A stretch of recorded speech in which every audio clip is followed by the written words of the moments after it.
Hi, my name's Christopher David Mitchell. I'm a coach, and after about 8 months of being out of action and taking a break from YouTube, I'm back.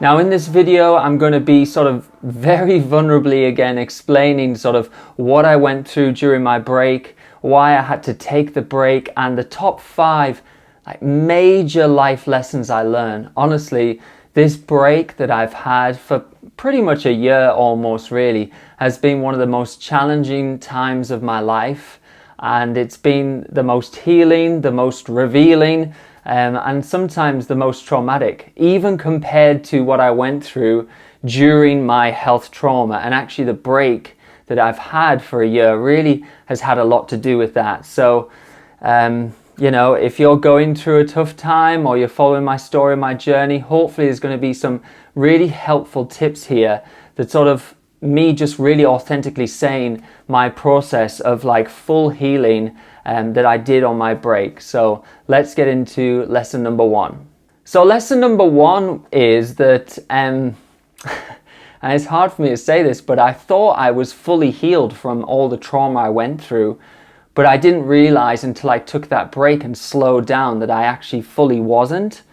So basically, for those who don't know what I'm talking about here, you know, watch my video, My Survival Story, Living with an Ileostomy Bag, where basically within 7 minutes, I sort of say what happened through a traumatic time through the health over about the course of 4 or 5 years.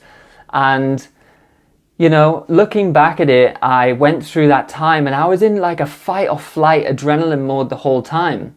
And basically after the last operation I had, which was my second life-saving operation in March 2017, like the next month, I went straight into vocal coaching. Literally, I think I was out of hospital about 3 weeks and I taught my first lesson in central London, being a vocal coach, which is what I used to be.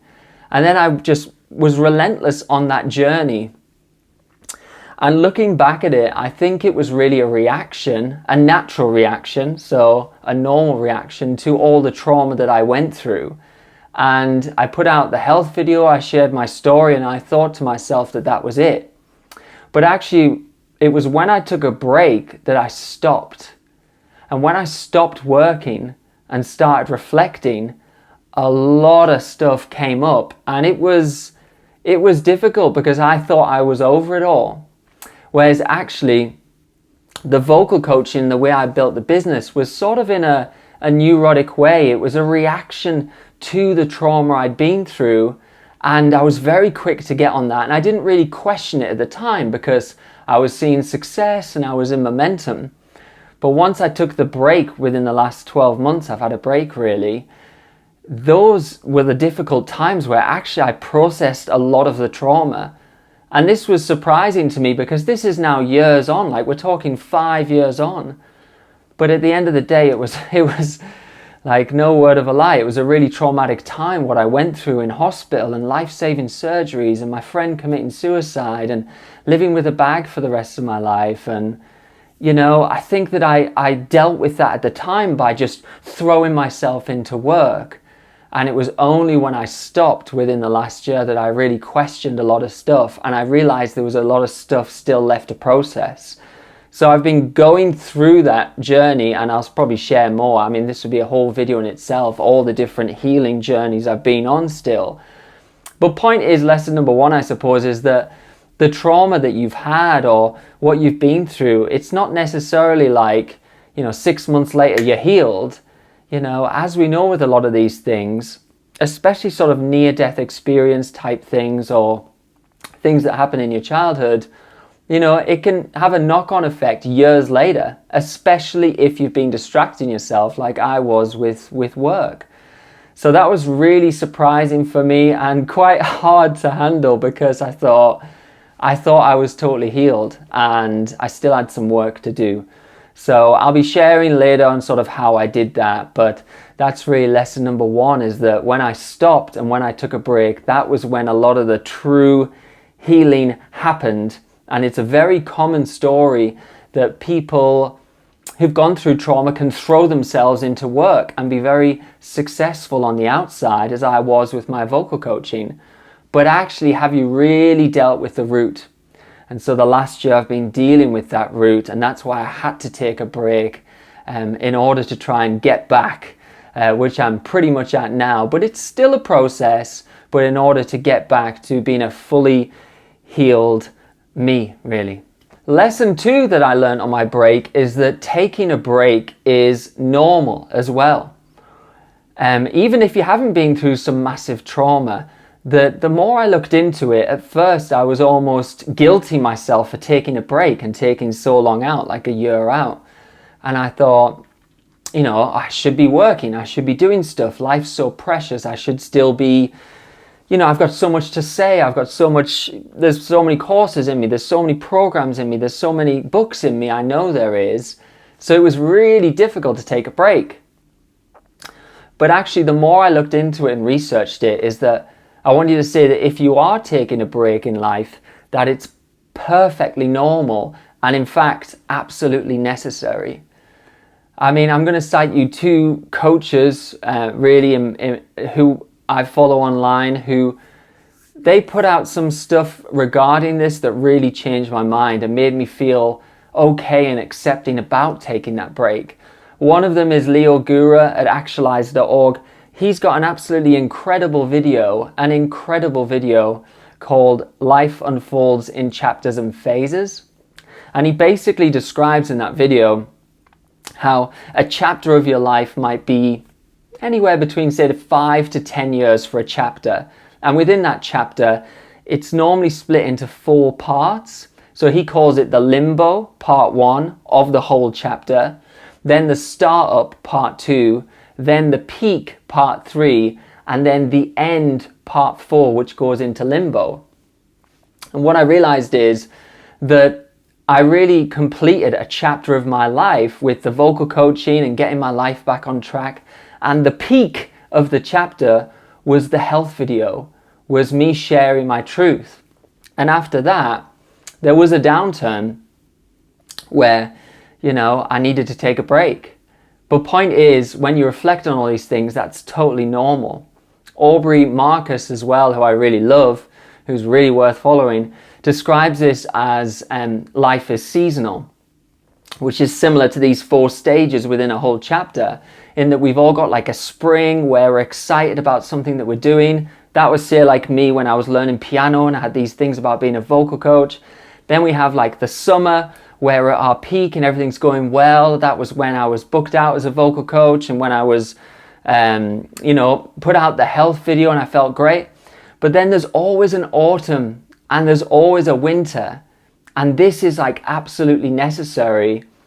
And it's something I think in society we don't really talk about, because everyone is wanting these constant motivation, you know, constant energy, constant action, constant progress within our lives, with our success or our finances or whatever. But actually life doesn't work like that when you really study it. It does go in these peaks and then these dips and then these peaks again. And that's normal. So the lesson again, I suppose, is that if you do take a break out to reflect a lot, that's really normal and to be expected, and it should be happening. And that's how sort of life should go. It's not always going to be constant progression. You need time to reflect. You need time to sort of be alone with yourself in order to grow the most. And what's challenging is when you do that, the people around you usually only react to external results. So how well you're doing, or if you're booked out with clients, or if you've got money. But actually this last year, that not a lot has been happening on the outside, that's when I've grown the most. Like, that's when you grow the most. In solitude, and when you reflect, and when, you know, I've had to reprogram my mind for the future and say, as we'll get on to, like, what are these motivations I'm having? Like, why am I so sort of needing to work? You know, all these questions grow you the most as a person. So it's perfectly fine, and in fact recommended, to think of your life in these seasons or these chapters and to see life not as like a linear straight path, but, you know, highs and then a dip where you regroup and then up again. But you need to have that dip in order to get to the next peak, really, because you need to sort of uncover a new version of you, and hopefully that's what I've done over the last year. Okay, big lesson number 3 that I realized on my break, i.e. again, when I stopped, when I slowed down, and I dissected all my belief systems, you know, all my mindsets, I realized that I was running on what I call trauma fuel. I say this now just as a bit of a made-up term, but I was recently invited on a podcast and I just said, I feel like I was running on trauma fuel. And then they actually put that as the title of the video. It's on my YouTube, actually. It's the last video, so you can watch it. But I realized when I took a break and when I stopped that, like, what is really motivating me? Why do I feel the need to work so much? And why am I so relentless with my work? And I realized it all wasn't necessarily healthy, because the trauma that I went through in terms of all the, you know, the hospital visits, the frustration, the anger, the disappointment, all those emotions that come with, you know, like I say, my best friend wasn't there for me like I wanted him to be.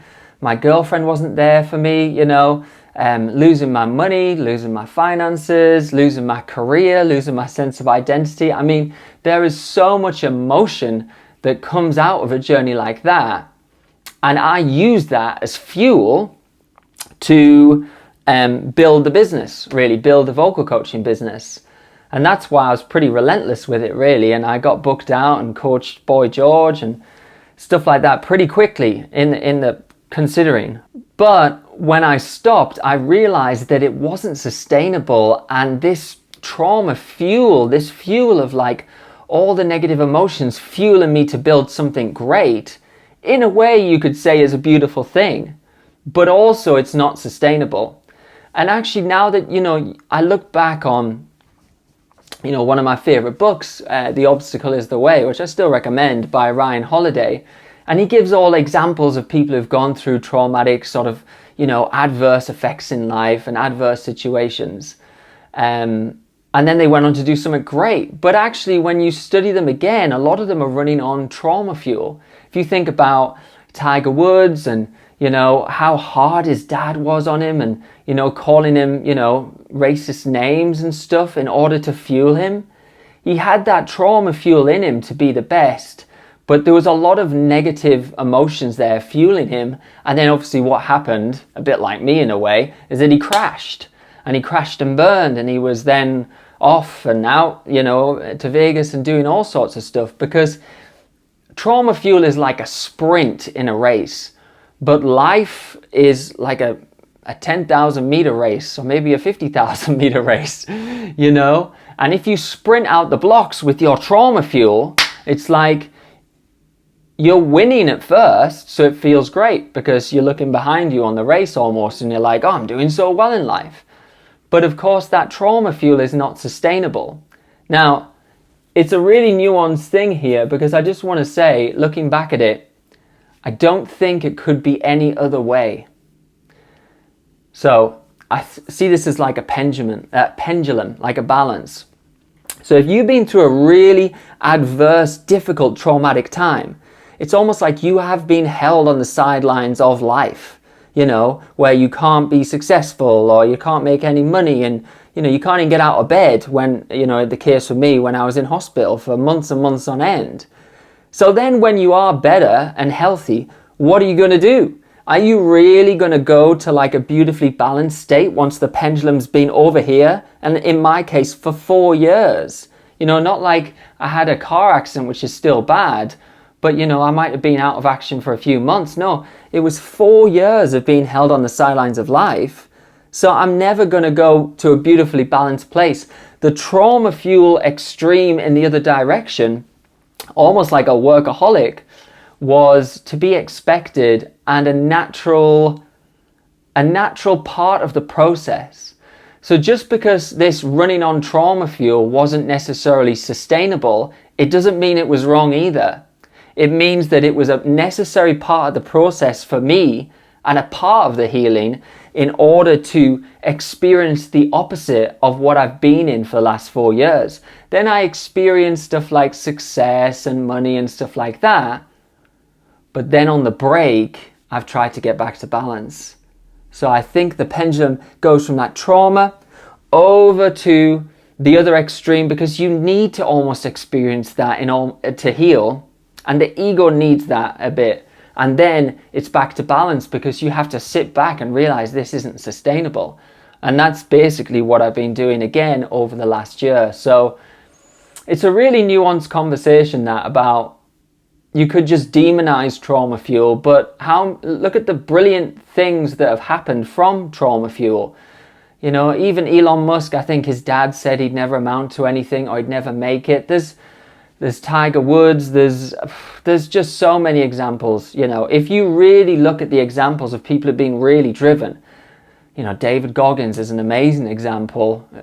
But there's always been a trauma there, because that fuel is so powerful. But at the same time, I realized that I have to let go of that trauma fuel as much and change into a new type of fuel. And that took a long time to do. Lesson 4 was that telling the truth, telling my authentic story, still was a massive part of my healing journey that changed my life. So this is a bit more of a positive one, is that I do reflect back on me telling that health story when I did in 2019, and now I think it's had, you know, over 3 million views on YouTube and nearly 1 million on Facebook. So around 4 million people. And it's not about the number, but that was a massive step of the process. Again, maybe not the final step of healing, but it was a huge step for me. And there were massive lessons from that. And one that I want to share with you is that until Dr. Gabor Mate says a lot about authenticity and trauma and how important it is. And basically I agree with him on this, in that until you actually face your trauma head on, until you can be authentic about it, it's almost like exposure therapy. In that before I did the health video, the thing I was scared of the most was telling someone I had an ileostomy bag. So by telling my story, then that's no longer the thing I'm scared of the most. And actually, I'm still very comfortable talking about it and stuff like that, which is great. But what was really interesting was, and this is probably the biggest lesson, is that by being that authentic and sharing your truth, like in a really vulnerable way, you open up a new layer of truth within yourself that you never knew was there. It's like an expansion of like your consciousness, right? So what happened is that I truly believed that I was meant to be this vocal coach, and that was my life purpose at the time. But when I told my story, it was almost like peeling the layer back of the onion to a more authentic self. And all these realizations, point being, came about from the start of me telling my truth. And what happened was, there was this massive realization that I wasn't really meant to be a vocal coach. I had this realization that the vocal coaching was all I knew, because before I was ill with the health challenges, I was a singer. So I had this massive realization that the vocal coaching was the vehicle that I used to get my life back on track, but it wasn't the deeper purpose. But point is, you can't know your full depth of who you are, your deep purpose, your deep mission in life, until you can fully enter your complete authenticity. That I truly believe in. And this whole process, if I'd have been still hiding away from sharing my truth and I don't want to talk about it and stuff, I would never even be at this point where I'm contemplating the next stages in life, because that is the moment when you can show up as your authentic self that everything changes. I promise you that. The things that you think make you happy now, everything changes. The things that you think you want to do in life, everything changes. Because you change when you go through that sharing and you just completely are authentic and you're unapologetic about that. It's very empowering. And it's almost like one of the stages of healing. A lot of people, when they're healing, they're thinking, how I feel and I need to heal and I'm going through a bad time and why me? But what the sharing your truth does is that it makes what you've been through bigger than yourself, because you realize that it can help others, and that brings about a new meaning to what you've been through in your life. That's very powerful. And it was one of the best things, if not the best thing I've ever done. Let me just think before I say that. Yeah, probably the best thing, the thing that I'm most proud of that I've ever done in my entire life was share that health story. And it grew me the most. So there's power in showing up as your authentic self. And the last sort of insight I had on my break, we sort of touched on it on the trauma fuel thing. So this is like part 2 of that, is that I really needed to find a new motivation. So like I say, the trauma fuel is almost like a negative motivation. There's really 2 types of motivation. There's motivation that is negative, which is stuff that you're moving away from, and positive stuff that you're moving towards. Now, like I say, I think once you've got that trauma fuel and you've been through a really difficult time, it's only natural that the fuel that you've got is negative fuel. Even if you have the vision of positivity of like, I want to be a best-selling author, I want to be a coach, I want to be a top golfer, whatever. But the fuel underneath the fire is still the trauma usually, because when you're in that traumatic situation and you're starting to get motivated to move out, you're still moving away from your situation because you've been stuck, with your emotions, with your finances, with your success, with your relationships, with your health. So you're still motivated to get out of that situation. And like I say, you're sort of using a lot of the negative, or at least I was, and I think most people who go through a traumatic situation, they're using the emotions to spur them on. But here's the thing, is that unless you want to constantly cling on to negative emotions, that fuel, that negative energy, that trauma fuel is going to run out. It's going to run out. And so what happens when it does? Well, what happens is you have a year-long break like me, because I realized I can't hang on to this like, I'm going to get my life back from the health, or, I'm going to prove people wrong who weren't there for me, or I'm going to prove to myself that I can get my life back. Great, that's good at getting you out of the danger zone. But what about when you're at a decent level? I found myself nearly talking to myself, trying to motivate myself using I'm going to still prove that I'm going to, and it's like, I don't want to hang on to that negative energy anymore. And that's what I realized. But the problem is that if that's been motivating you for years, it's going to be really difficult to let go of that, because when you do, temporarily or for a while, you're going to lose your motivation. If all you've been spurred on by is like all that negativity that came through the trauma, yes, it gets you somewhere, but you've either got to just keep being negative in your mindset and sort of beating yourself up, which is what I was doing, or you've got to be willing to take a break, which is what I did. Say, hold on a second, I don't want to hold on to this negative energy anymore. I don't want to hold on to this negative emotion. I don't want to still think that I've got to prove something to myself to get my life back. No, I'm already at a place now where I'm at a decent point in life. And now it's time for the shift. The shift between negative motivation, which gets you out of the danger zone, and now positive motivation. And that's taken me months to reprogram, literally months, to let go of that very addictive negative fuel that comes from the traumatic situations that I went through, or maybe you have, and to say I don't need to feel that anymore to be motivated. To give yourself that self-love that I don't need to prove anything anymore. I've already proved. I've already won. Now I can go on and just think about the positive impact I want to make on the world. What an opportunity I might have to inspire others with YouTube or with a book or with courses, some of which I'm planning to do soon. But it sounds similar in that from an outside point of view, it might look externally like both guys are getting results. If you see a guy running on negative energy and a guy running on positive fuel, it could, unless you're very wise, it could look very similar from the outside. But let me tell you, it's completely different in here.